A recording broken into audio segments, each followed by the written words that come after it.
सल्लल्लाहु अलैहि वसल्लम फातिमा रजी अल्लाह ताला अन्हा के घर तशरीफ लाए और उनके कमरे में दाखिल हुए। उन्होंने देखा कि फातिमा रजी अल्लाह ताला अन्हा जानमाज पर बैठकर जोर जोर से रो रही थी। तब विश्व नबी सल्लल्लाहु अलैहि वसल्लम ने फातिमा रजी अल्लाह ताला अन्हा से फरमाया, ऐ मेरी जिगर के टुकड़े फातिमा, तुम अपनी जानमाज का कोना उठाकर देखो। जब हजरत फातिमा रजी अल्लाह ताला अन्हा ने जानमाज का कोना उठाया तो वो हैरान रह गई। उन्होंने कहा, अब्बा जान ये क्या है, यहां तो पिघला हुआ सोना बह रहा है। तब हजरत मोहम्मद सल्लल्लाहु अलैहि वसल्लम ने फरमाया, बेटी जितना सोना चाहो उठा लो और उसे अपनी जरूरतों के लिए इस्तेमाल करो। इससे अपना घर चलाओ और दुनिया की आराम आयेश शान शौकत का जो भी चाहो कर सकती हो। लेकिन याद रखना, दुनिया की सुख सुविधाएं क्षणिक हैं, जबकि आखिरत परलोक की सुख शांति हमेशा के लिए है। अब तुम खुद समझो बेटी, क्या तुम दुनिया की सुख शांति चाहती हो या आखिरत की सुख शांति? हजरत मोहम्मद सल्लल्लाहु अलैहि वसल्लम की यह बात सुनकर हजरत फातिमा रजी अल्लाह ताला अन्हा ने जानमाज का कोना छोड़ दिया और नबी जी से कहा, अब्बा जान मुझे दुनिया की सुख शांति की कोई जरूरत नहीं है, मैं तो आखिरत की सुख शांति के पीछे दौड़ना चाहती हूं। इसी तरह एक और घटना का जिक्र है। एक दिन हजरत फातिमा रजी अल्लाह ताला अन्हा इतनी कमजोर हो गईं कि वह बिस्तर से उठ नहीं पा रही थीं। यह बात जब हजरत मोहम्मद सल्लल्लाहु अलैहि वसल्लम तक पहुंची तो नबी करीम सल्लल्लाहु अलैहि वसल्लम फातिमा को देखने के लिए उनके घर तशरीफ लाए। नबी करीम सल्लल्लाहु अलैहि वसल्लम फातिमा के दरवाजे पर पहुंचे और उन्हें आवाज देने लगे, लेकिन अंदर से कोई आवाज नहीं आ रही थी। विश्व नबी सल्लल्लाहु अलैहि वसल्लम ने फिर से पुकारा, लेकिन अंदर से कोई जवाब नहीं आया।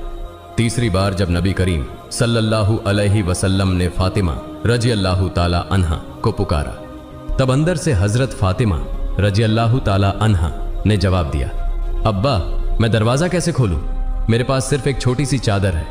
अगर मैं इसे पैरों की तरफ खींचती हूं तो सिर का हिस्सा खुला रह जाता है, और अगर सिर की तरफ खींचती हूं तो पैर खुल जाते हैं। तब विश्व नबी सल्लल्लाहु अलैहि वसल्लम ने दरवाजे के बाहर से अपना रूमाल निकाला और दरवाजे की दरार से अंदर भेजा। उन्होंने फातिमा से कहा, बेटी मेरा रूमाल सिर पर रख लो और दरवाजा खोलो। फातिमा रजी अल्लाह ताला अन्हा ने रूमाल सिर पर रखकर दरवाजा खोला। जब नबी करीम सल्लल्लाहु अलैहि वसल्लम अंदर गए तो देखा कि हजरत फातिमा का चेहरा मुरझाया हुआ था। नबी जी ने फातिमा से पूछा, बेटी तुम्हें क्या बीमारी हो गई है? हजरत फातिमा रजी अल्लाह ताला अन्हा ने जवाब दिया, अब्बा कई दिनों से भूखी हूं, भूख और सिरदर्द की वजह से मैं बहुत कमजोर हो गई हूं। यह सुनकर नबी करीम सल्लल्लाहु अलैहि वसल्लम ने कहा, बेटी मैं भी 3 दिनों से उपवास कर रहा हूं, हालांकि मैं अल्लाह के नजदीक तुमसे भी ज्यादा प्रिय हूं।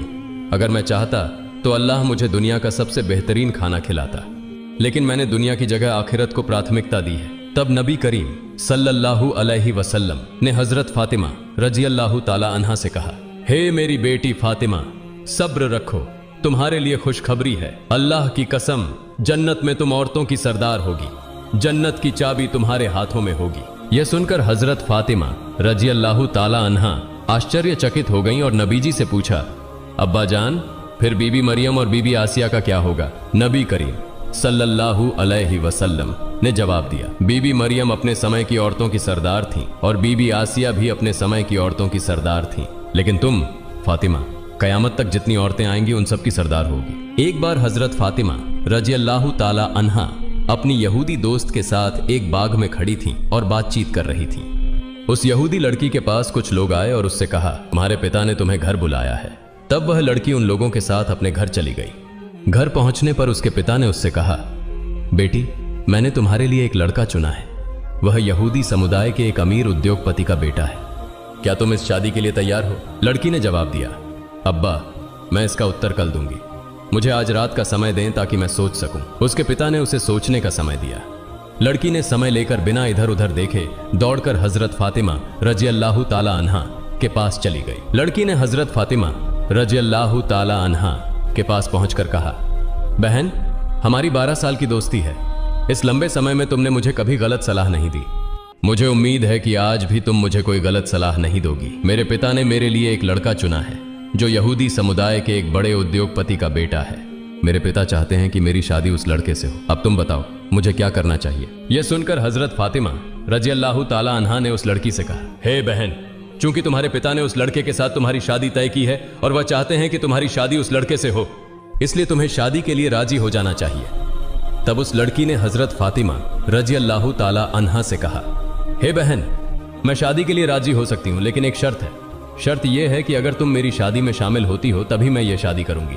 तुम तो जानती हो कि मैं तुम्हें कितना प्यार करती हूं। यह सुनकर हजरत फातिमा रजी अल्लाह ताला अन्हा ने उस लड़की से कहा, तुम यहूदी हो और हम मुसलमान, और तुम जानती हो कि यहूदी मुसलमानों को बिल्कुल भी सहन नहीं कर सकते। अगर मैं तुम्हारी शादी में जाऊंगी तो मेरे पिता हजरत मोहम्मद सल्लल्लाहु अलैहि वसल्लम को मुस्लिम समुदाय के सामने सवालों का सामना करना पड़ेगा और लोग उनके बारे में मजाक बनाएंगे।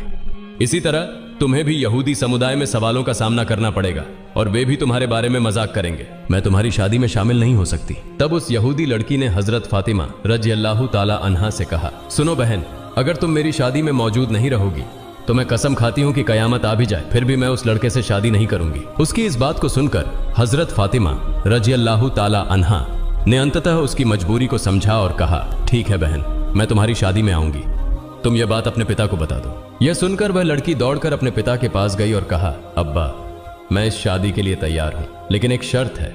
शर्त यह है कि मेरी शादी में मोहम्मद सल्लल्लाहु अलैहि वसल्लम की बेटी फातिमा रजी अल्लाह ताला अन्हा मेरे साथ होगी। तब उस लड़की के पिता ने कहा, अगर मोहम्मद की बेटी हमारे घर आएगी तो वह हमारे स्टेटस के साथ मेल नहीं खाएगी, क्योंकि वह गरीब है, उसके पिता भी गरीब हैं, वे ठीक से 2 वक्त का खाना नहीं खा पाते और उनके पास अच्छे कपड़े भी नहीं हैं। तब उस लड़की के पिता ने कहा, अगर वे गरीब हैं तो वे तुम्हारी शादी में कैसे आएंगे? जो लोग तुम्हारी शादी में आएंगे वे सभी अमीर उद्योगपतियों के बेटे और बेटियां हैं, इसलिए मोहम्मद की बेटी फातिमा को दावत नहीं दी जा सकती। लड़की ने अपने पिता से कहा, अब्बा, अगर आप फातिमा को मेरी शादी में आने से रोकते हैं तो मैं कभी भी यह शादी नहीं करूंगी। अंततः पिता को मजबूर होकर मानना पड़ा और उन्होंने कहा, मैं तुम्हें अनुमति दे सकता हूं, लेकिन एक शर्त है। शर्त यह है कि अगर मोहम्मद की बेटी फातिमा हमारे घर आना चाहती है तो उसे नए और सुंदर कपड़े पहनकर आना होगा। अगर वह पुराने कपड़े पहनकर आती है तो उसे हमारे घर में प्रवेश करने की अनुमति नहीं मिलेगी। यह सुनकर वह लड़की फिर से दौड़कर हजरत फातिमा रजी अल्लाह ताला अन्हा के पास गई और रोते हुए कहने लगी, हे बहन, मेरे पिता नहीं चाहते कि तुम मेरी शादी में आओ, लेकिन उन्होंने एक शर्त पर सहमति दी है। शर्त यह है कि अगर तुम मेरी शादी में आओगी तो तुम्हें नए और सुंदर कपड़े पहनने होंगे। अब तुम बताओ, क्या तुम मेरी शादी में आओगी? हजरत फातिमा रजी अल्लाह ताला अन्हा ने उस यहूदी लड़की से कहा, मेरी जिंदगी में मैंने कभी नए कपड़े नहीं देखे। दिन के बाद दिन बीतते जाते हैं और हमारे घर के चूल्हे में आग तक नहीं जलती। कई बार हम भूखे रहते हैं, ऐसे में नए कपड़े कहां से लाऊं? तब उस लड़की ने कहा, हे बहन, अगर तुम अपनी जुबान से बस ये कह दो कि तुम नए कपड़े पहनकर मेरी शादी में आओगी तो मुझे विश्वास है कि तुम्हारे सृष्टिकर्ता महान अल्लाह तुम्हारे लिए नए कपड़ों का इंतजाम करेंगे, क्योंकि मैं जानती हूं कि तुम्हारे और तुम्हारे रब के बीच एक बहुत ही अच्छा रिश्ता है। हजरत फातिमा रजी अल्लाह ताला अन्हा ने भावुक होकर कहा, इंशाअल्लाह मैं तुम्हारी शादी में आऊंगी और दुनिया के सबसे शानदार कपड़े पहनकर आऊंगी। यह सुनकर वह लड़की दौड़कर अपने पिता के पास गई और कहा, अब्बा, फातिमा मेरी शादी में आएंगी और सबसे कीमती कपड़े पहनकर आएंगी।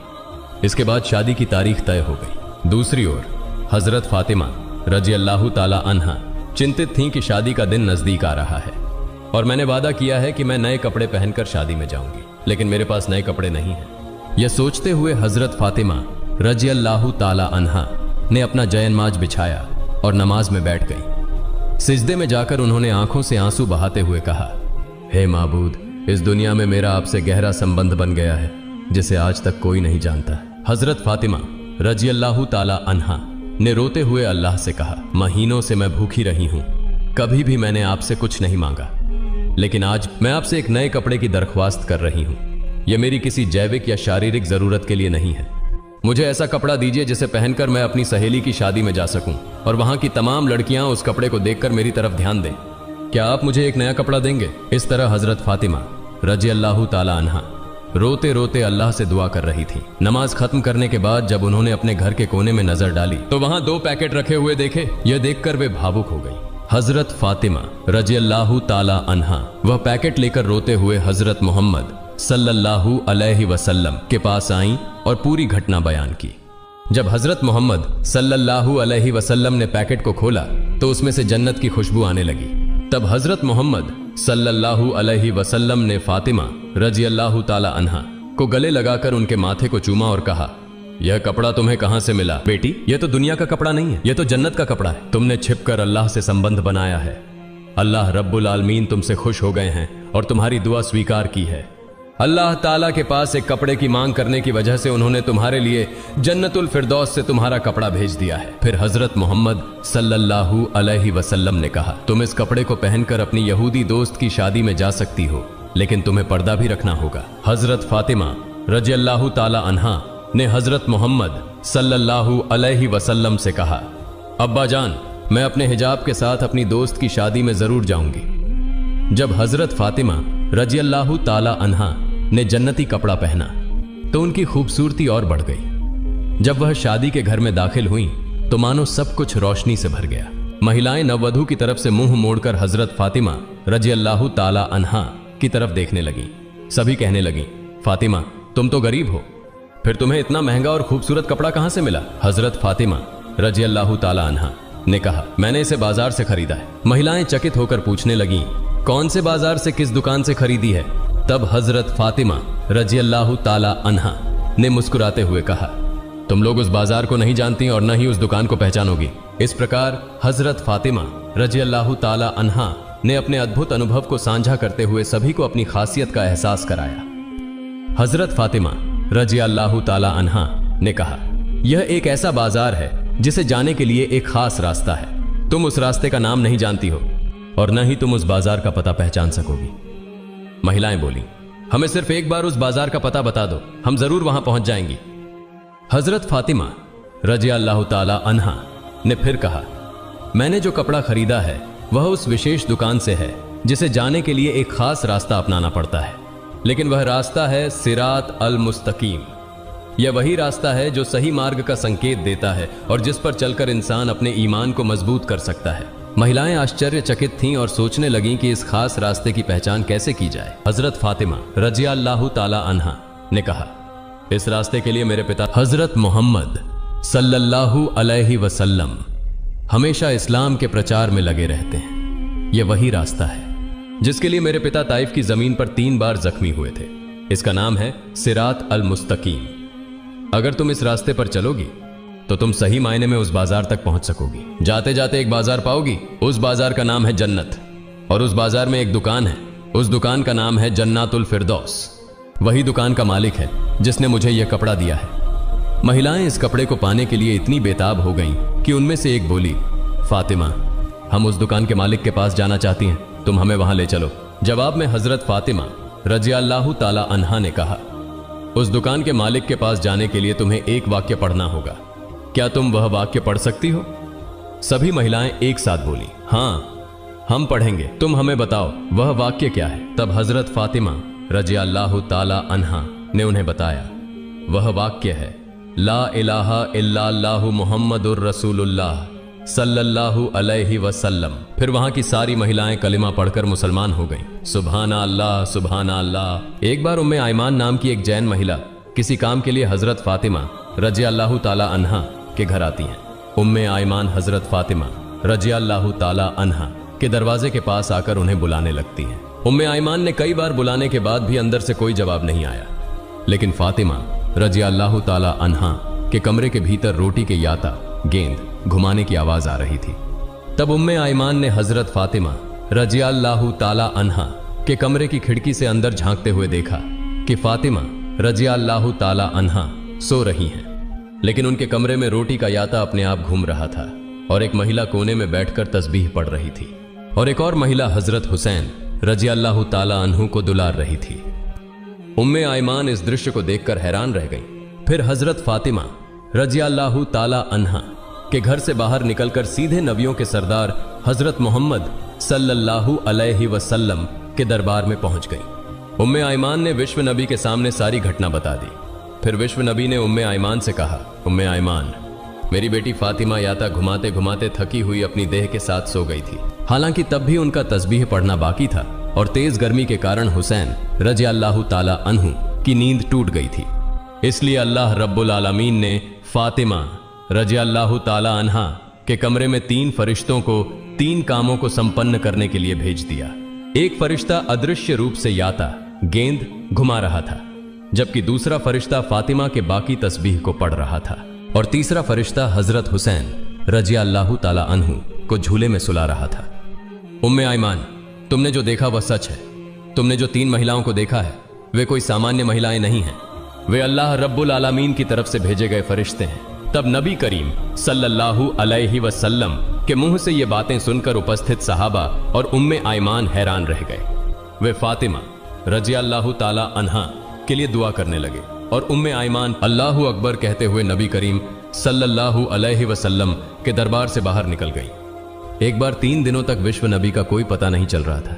हजरत उमर रजी अल्लाह ताला अन्हु और हजरत अब्बू बकर रजी अल्लाह ताला अन्हु पागल होकर नबी सल्लल्लाहु अलैहि वसल्लम को खोजने निकल पड़े। उमर रजी अल्लाह ताला अन्हु के हाथ में एक तलवार थी। उमर रजी अल्लाह ताला अन्हु और अब्बू बकर रजी अल्लाह ताला अन्हु कुछ यहूदियों को देखकर गरज उठे। उमर ने तलवार तानकर कहा, हे यहूदी बच्चों, मेरे नबी कहां हैं? बताओ, तुमने मेरे नबी को कहां देखा है? नहीं तो मैं उमर आज तुम्हें सबको काट डालूंगा। तब यहूदी बोलने लगे, हे उमर, विश्वास करो, हम तुम्हारे नबी को नहीं देख पाए हैं। फिर हजरत अब्बू बकर रजी अल्लाह ताला अन्हु ने उमर से कहा, उमर चलो हम आगे चलते हैं, वहां शायद कुछ रखाल मिल जाए। उनसे पूछने पर शायद हमें विश्व नबी का पता मिल सके। इसके बाद हजरत अब्बू बकर रजी अल्लाह ताला अन्हु और उमर रजी अल्लाह ताला अन्हु आगे की तरफ चलने लगे। कुछ दूर चलने के बाद वे एक पहाड़ के पास कुछ रखालों को देख पाए। अब्बू बकर रजी अल्लाह ताला अन्हु ने रखालों से पूछा, हे रखालों, क्या तुमने इस तरफ से हमारे धर्म के नबी को जाते हुए देखा है? तब रखालों में से एक ने जवाब दिया, हमने आज 3 दिनों से एक व्यक्ति को इस पहाड़ की गुफा में सिजदा में गिरकर रोते हुए देखा है। वह व्यक्ति आज 3 दिन से रो रहा है। उसकी रोने की आवाज सुनकर हमारे पशु पक्षी 3 दिनों से न तो घास खा रहे हैं और न ही पानी पी रहे हैं। पशुओं के दूध पीने वाले बच्चे उनकी अडर्स में मुंह नहीं लगा रहे हैं। भाई, तुम अपने आदमी को ले जाओ, नहीं तो हमारे पशु भूख प्यास से मर जाएंगे। तब हजरत अब्बू बकर रजी अल्लाह ताला अन्हु ने उमर से कहा, उमर, जिसका रोना सुनकर पशु पक्षियों ने खाना पीना छोड़ दिया है वह और कोई नहीं बल्कि हमारे धर्म के नबी मोहम्मद रासूलुल्लाह सल्लल्लाहु अलैहि वसल्लम होंगे। चलो हम आगे जाकर देखते हैं। फिर हजरत अबू बकर रजी अल्लाह ताला अन्हु और हजरत उमर रजी अल्लाह ताला अन्हु पहाड़ के सामने एक गड्ढे में जाकर देखे कि विश्व नबी सिजदा में गिरकर रो रहे हैं। तब उमर रजी अल्लाह ताला अन्हु ने नबी जी की तरफ इशारा करके कहा, नबी, आज 3 दिनों से हम आपकी खोज में पागल हो गए हैं, कहीं आपको नहीं पा रहे हैं। आप यहां उम्मत के लिए रो रहे हैं। या रसूल अल्लाह, हम आपको लेने आए हैं, आप सिर उठाइए। लेकिन विश्व नबी सिर नहीं उठाते। तब हजरत अब्बू बकर रजी अल्लाह ताला अन्हु ने कहा, या रसूल अल्लाह, जिस उम्मत के लिए आप इस तरह रो रहे हैं, मैं अब्बू बकर वादा करता हूं अपनी पूरी जिंदगी की इबादतें आपकी उम्मत के नाम दान कर दूंगा।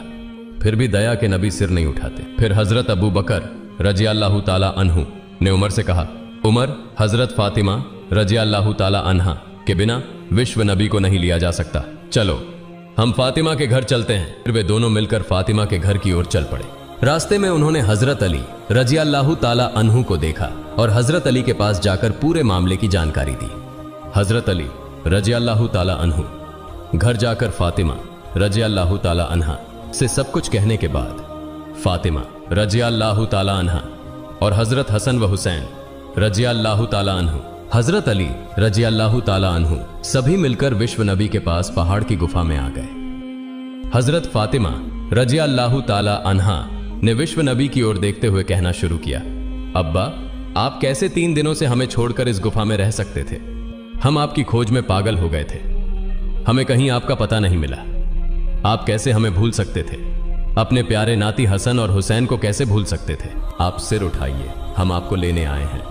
लेकिन नबी जी सिर नहीं उठा रहे हैं, सिजदा में पड़े पड़े ही रोते जा रहे हैं। फिर हजरत फातिमा रजी अल्लाह ताला अन्हा ने कहा, हे मेरे अब्बा, मैं फातिमा आपके लिए वादा करती हूं कि मैं अपने प्यारे बेटे और आपके प्यारे नाती हसन और हुसैन को कुर्बानी कर दूंगी। अब मेरे अल्लाह रब्बुल आलमीन ने जिब्राइल को बुलाया और कहा, हे जिब्राइल, तुम तुरंत मेरे दोस्त के पास जाओ, मेरे दोस्त से कह दो कि वह सिजदा से सिर उठाए। मेरे दोस्त को जाकर बता दो, मैं अल्लाह रब्बुल आलमीन हूं, अब मैं अपनी सारी उम्मत का जिम्मा खुद ले रहा हूं। अल्लाह रब्बुल आलमीन के ऐसे निर्देश पाकर हजरत जिब्राइल अलैहिस्सलाम पहाड़ की गुफा में आए और नबी से कहने लगे, या रसूल अल्लाह, आप सिर उठाइए। अल्लाह रब्बुल आलमीन ने मुझे अभी अभी बताया है कि आपकी सारी उम्मत का जिम्मा अब अल्लाह खुद ले चुके हैं। यह कहकर जिब्राइल अलैहिस्सलाम चले गए। फिर विश्व नबी ने सिजदा से सिर उठाया। इसके बाद नबी जी सभी के साथ घर की ओर चले।